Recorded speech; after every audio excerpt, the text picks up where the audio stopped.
I was talking to one of my clients who just last year moved from in-home business location, and she's in beauty service business, to a physical location for her business. And with that move, she realized that much more changed for her than she thought. That conversation also sparked the fact that it was also much harder and she encountered more challenges that she expected. But first, she thought that, oh, I can run my business alone. I don't need any help. I will figure it out. But as she changed the location, her business became more serious. She realized that maybe trying to do it alone, it's not the best way to go.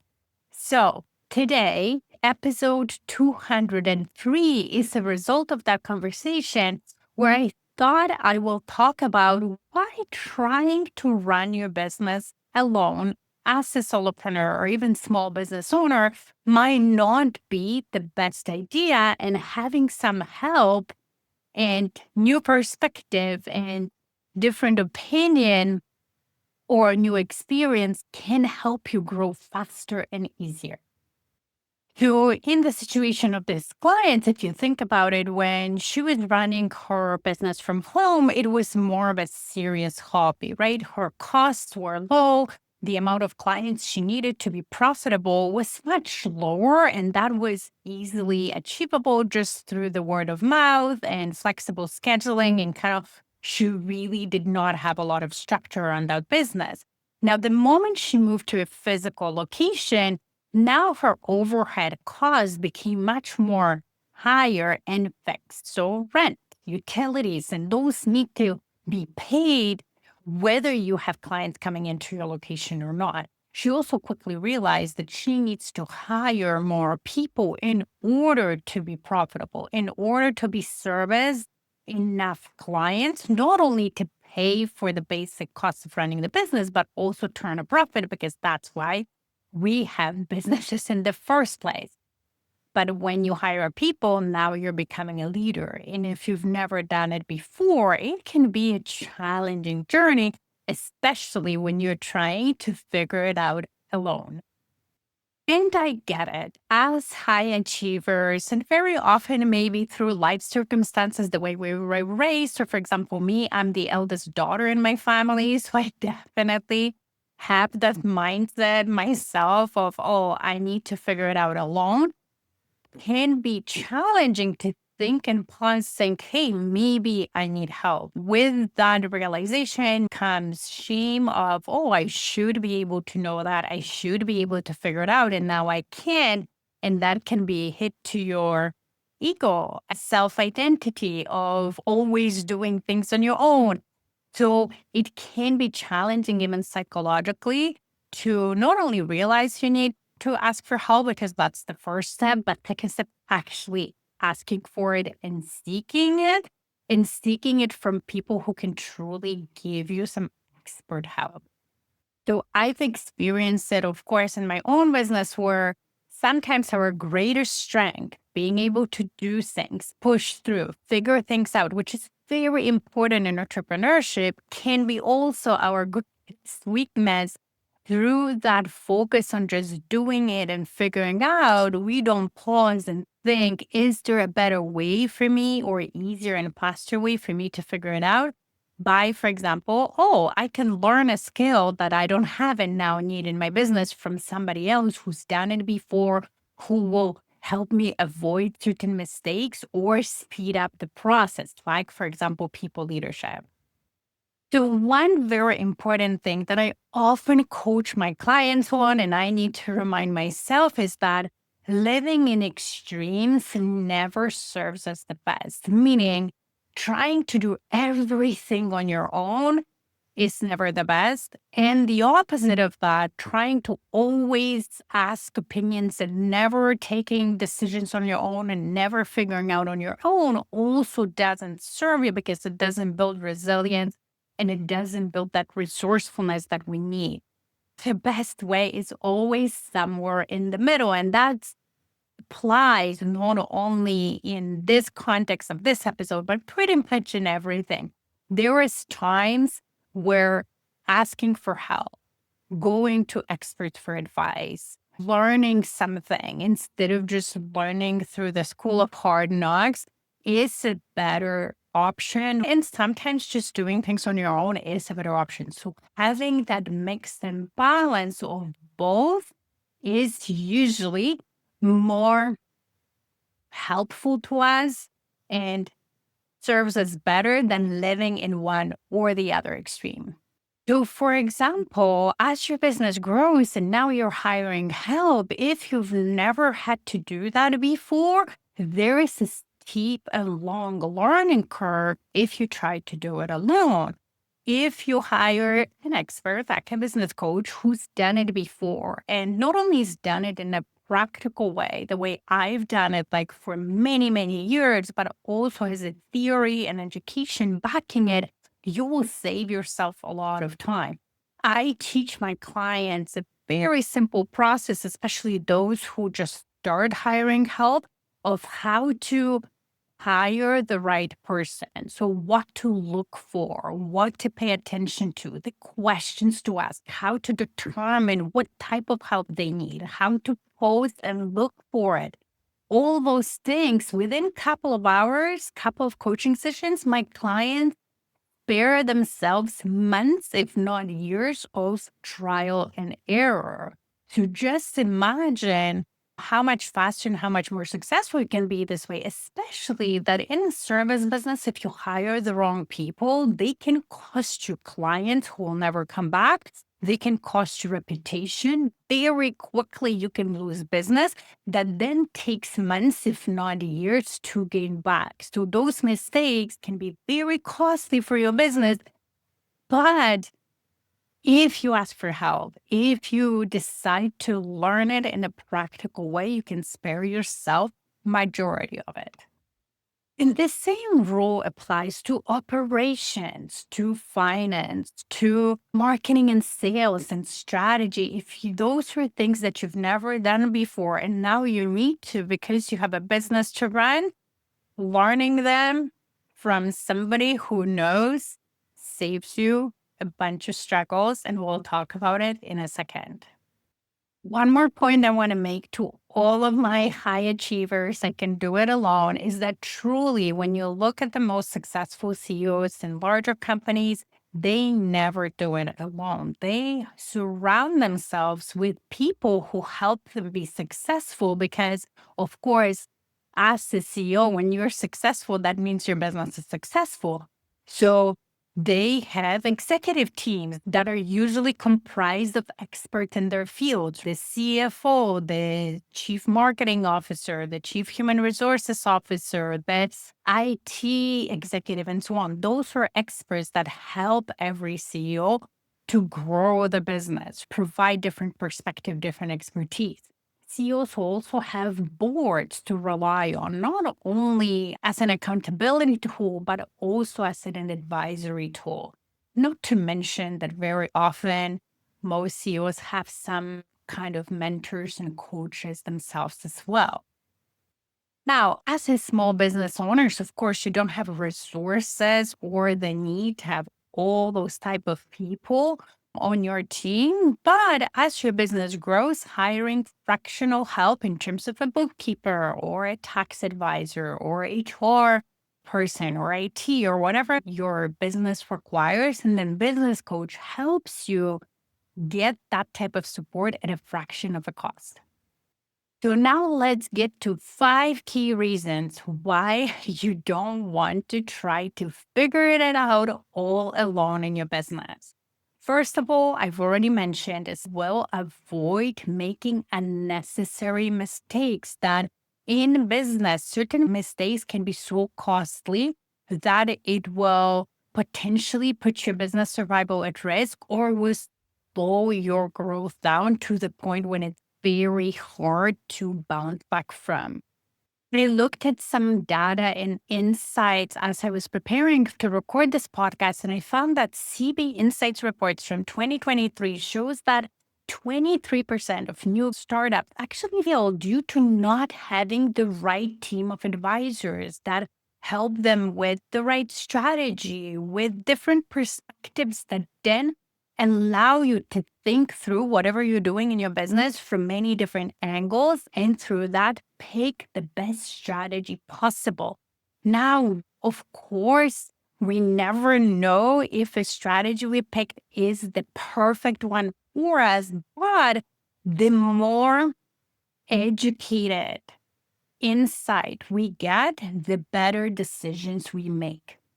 Another thing is that, of course, when you have experts who've been through certain things, who've done the things you're about to do, they will help you avoid the mistakes that they've done. You always make some new ones, but instead of making 10, maybe you'll make two. And those two won't be as hard to overcome because you've already thought through the other eight. As I mentioned, hiring the right people is so critical, especially for a small business, because you don't have resources to overstaff yourself. You don't have resources to maybe compensate for one bad employee with another employee that does the job of two.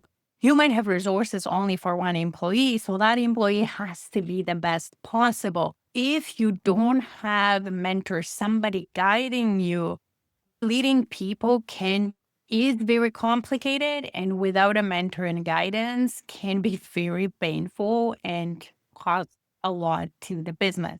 I had a privilege of having mentors as I was leading people and being new at this, and that helped me not only learn and develop my skills so much faster, but also progress in my career because I was getting good very fast. But I attribute that to the mentors that I had. If I had to figure those things out on my own, it would have taken me way longer to get there. And I don't even know if I would get there. Along with avoiding unnecessary mistakes, the second benefit is, of course, avoid certain issues altogether. Along with avoiding unnecessary mistake goes also resolving issues harder, resolving issues faster. I always say business is really about solving issues. We're solving problems for our clients, and that's the value we offer to them, and that's what they pay us for. But as we grow in our businesses, there's challenges inside our business that we need to solve for.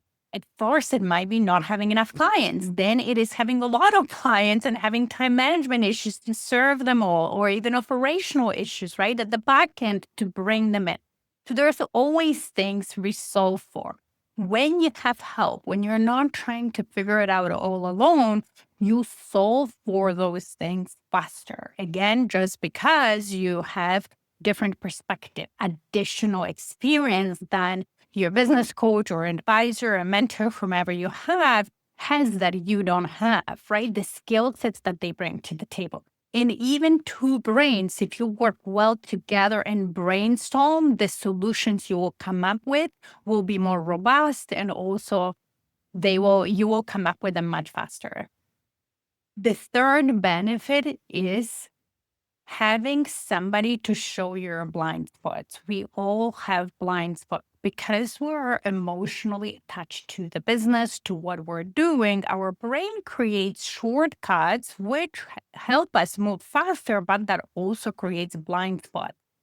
So that limits our perspective. And the research from Harvard Business Review from 2021 shows that solo founders and people who really don't have any advice or any help are 2.3 times more likely to fail than founders who even have co-founders or board of directors or other diverse viewpoints, right? Coach or mentor help you identify those blind spots. It helps you refine strategies, and as we said, avoid costly mistakes. And as a coach, I am trained and I'm an expert in identifying those blind spots just by listening to what you say and seeing how it conflicts with what you want to accomplish. So I have your goals that you tell me and we establish together. That's what you want to achieve as a goalpost. And then as we talk and you tell me certain things and we have conversations, I can quickly see how maybe one way of thinking doesn't actually allow you to achieve it. And I know it might sound weird to an untrained eye, But once my clients experience that during our coaching session and even free consultation call, they can quickly see the value of it. Even with the client that I was telling you, we had that conversation. Within 30 minutes, I pinpointed certain things that she was doing in her business that weren't really serving her, that weren't the best for her business, just by talking to her and realizing what she was doing that was sabotaging her business growth that she didn't even see herself. And then when you're trying to grow your business alone, of course, it can feel a very lonely journey. Being an entrepreneur is very challenging. There's a lot of personal growth you have to go through. There's a lot of challenges and failure just by definition you need to go through in order to achieve success. So it can feel lonely. And if you don't have support system, and especially if you don't have family who all are also entrepreneurs and understand entrepreneurship, you can find yourself feeling alone and not understood by those around you.